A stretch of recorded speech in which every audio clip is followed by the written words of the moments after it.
Hozirda mehnat munosabatlari orasida juda ko'p uchrovchi holatlardan biri muddatli mehnat shartnomasini tuzish va uni bekor qilish holatlari hisoblanadi. Amaliyotda shunaqangi holatlar bo'ladiki, muddatli mehnat shartnomasi tuziladi. Mehnat shartnomasi muddati tugagandan so'ng xodim ishdan bo'shatilgandan keyin xodim ishga tiklanishga harakat qiladi. O'zbekiston Respublikasi Mehnat kodeksi bo'yicha muddatli mehnat shartnomasi tuzilishi kerak bo'lgan holatlar ko'rsatib o'tilgan.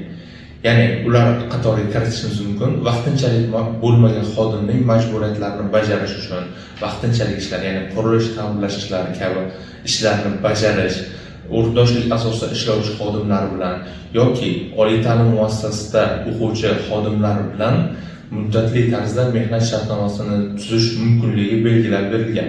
Ya'ni bu ro'yxatga yana bir boshqa holatlar keltirib o'tilgan.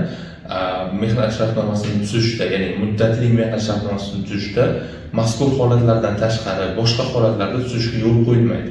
Yana bir misol tariqasida keltirib o'tishimiz mumkinki, maktabgacha va maktab ta'lim muassasalarida birinchi marta ishga qabul qilinayotgan pedagog kadrlar bilan muddatli mehnat shartnomasi tuziladi va unda aytib o'tiladiki, kasbiy sertifikatga ega bo'lish sharti qo'yiladi.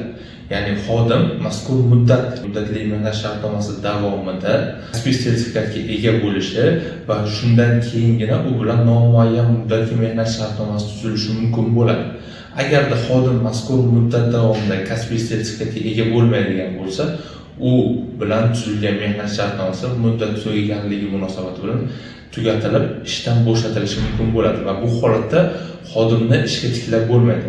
Faqatgina bu kasbiy sertifikatga ega bo'lgan taqdirdagina ishda saqlanib qolishi mumkin bo'ladi. Shunaqangi yana bir holatlar bo'ladiki, amaliyot bo'yicha olib qaraydigan bo'lsak, muddatli mehnat shartnomasi aytaylik, xodim vaqtinchalik mavjud bo'lmaganligi munosabati bilan tuzilgan bo'ladi va xodim kelganligi munosabati bilan u bilan tuzilgan mehnat shartnomasi avtomatik ravishda bekor qilinib, ishdan bo'shatiladi.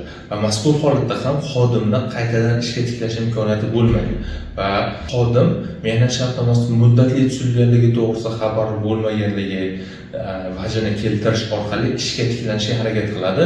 Ammo bu holatda ushbu vaj bilan ishga tiklash imkoniyati bo'lmaydi. Agar sizga ham xuddi shu kabi huquqiy, ya'ni mehnat munosabatlari bo'yicha amaliy yordam kerak bo'ladigan bo'lsa, pastdagi raqamlar orqali biz bilan bog'lanishingiz mumkin bo'ladi.